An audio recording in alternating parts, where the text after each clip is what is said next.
વડોદરા શહેર કોંગ્રેસના નેતા અમિત ગોટીકરે સોશિયલ મીડિયા પર નારાજગી વ્યક્ત કરતી પોસ્ટ મૂકી કોંગ્રેસને મૃતપાય હાલતમાંથી બહાર લાવીને જાન ફૂંકી શકે તેવા વ્યક્તિને ટિકિટ આપવા માંગ કરી છે। વડોદરા શહેર કોંગ્રેસના નેતા અમિત ગોટીકરે તેમના સોશિયલ મીડિયા પ્લેટફોર્મ પર નારાજગી વ્યક્ત કરતા પોસ્ટ મૂકી છે, જેમાં તેમણે કોંગ્રેસના એવા વ્યક્તિને ટિકિટ આપવા જણાવ્યું છે કે જે કોંગ્રેસને મૃતપાય હાલતમાંથી બહાર લાવી જાન ફૂંકી શકે।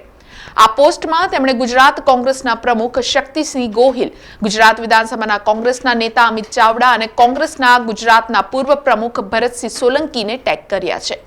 આ બાબતે આજે અમિત ગોટીકરે તીસરી આંખ ન્યૂઝ નેટવર્ક સાથેની વાતચીતમાં જણાવ્યું હતું કે કોંગ્રેસ પાર્ટી હજુ સુધી ઉમેદવાર જાહેર કરી શકી નથી।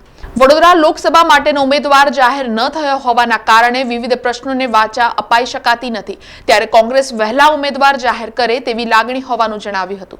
તેમણે ઉમેર્યું હતું કે તાજેતરમાં જ સહપ્રભારી ઉષા નાયડુ વડોદરા આવ્યા હતા, પરંતુ તે કાર્યકર્તાઓને મળ્યા ન હતા। ઉષા નાયડુ વિધાનસભાની ચૂંટણીમાં પણ ક્યાંય થાપ ખાઈ ગયા હતા, ત્યારે આ વખતે આવું ન થાય અને યોગ્ય ઉમેદવાર જાહેર થાય તેવી લાગણી હોવાનું જણાવી તન મન ધનથી ઉમેદવારને સમર્થન કરીશું તેમ ઉમેર્યું હતું।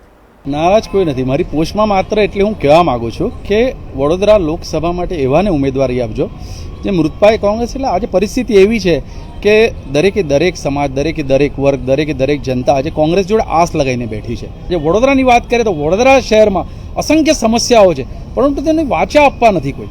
આજે દરેકે દરેક department, minority department, SC department, OBC department, ST cell, દરેકે દરેક ડિપાર્ટમેન્ટ તૈયાર છે પોતાની લડત લડવા, પણ તેમને હજુ કામ નથી આપી રહ્યા કે વડોદરા શહેરની દરેકે દરેક જનતા કોંગ્રેસને જીતાડવા તત્પર થઈ રહી છે। ત્યારે વડોદરા શહેરમાં કોંગ્રેસે જલ્દી ઉમેદવાર ડિક્લેર કરી દેવો જોઈએ અને ત્યારબાદ દરેકે દરેક કાર્યકરને સમય મળે કે ઉમેદવારને પોતાના વિસ્તારમાં લઈ જાય અને પોતાના વિસ્તારના વોટ એને ટ્રાન્સફર કરાવડાવે। મારી જાણકારીમાં એવું છે કે વડોદરા શહેરમાંથી ઘણા બધા લોકોએ ટિકિટ માગી છે, પોતપોતાની રીતે રજૂઆત કરી છે।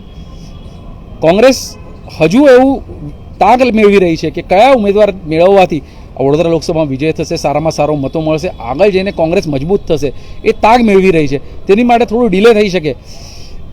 મેં એવું માનું છું કે જો વહેલું થાય મોડું થાય, પરંતુ જેટલો ઉમેદવાર જલ્દી આપશે એટલો અમને ફાયદો છે। તે રીતે ઉપરના વ્યક્તિઓ પણ વિચારી કરી રહ્યા છે, પ્રદેશ મોવડી મંડળ પણ વિચાર કરી રહ્યું છે, પણ વડોદરા શહેર કોંગ્રેસમાંથી કોંગ્રેસનો જ કોઈક સક્ષમ ઉમેદવાર જે કોર્પોરેટર હશે, જે જૂનો ચૂંટણી લડેલો હશે, લોકસભાનો ઉમેદવાર હશે, એને ટિકિટ આપવામાં આવશે, મને એવું લાગી રહ્યું છે।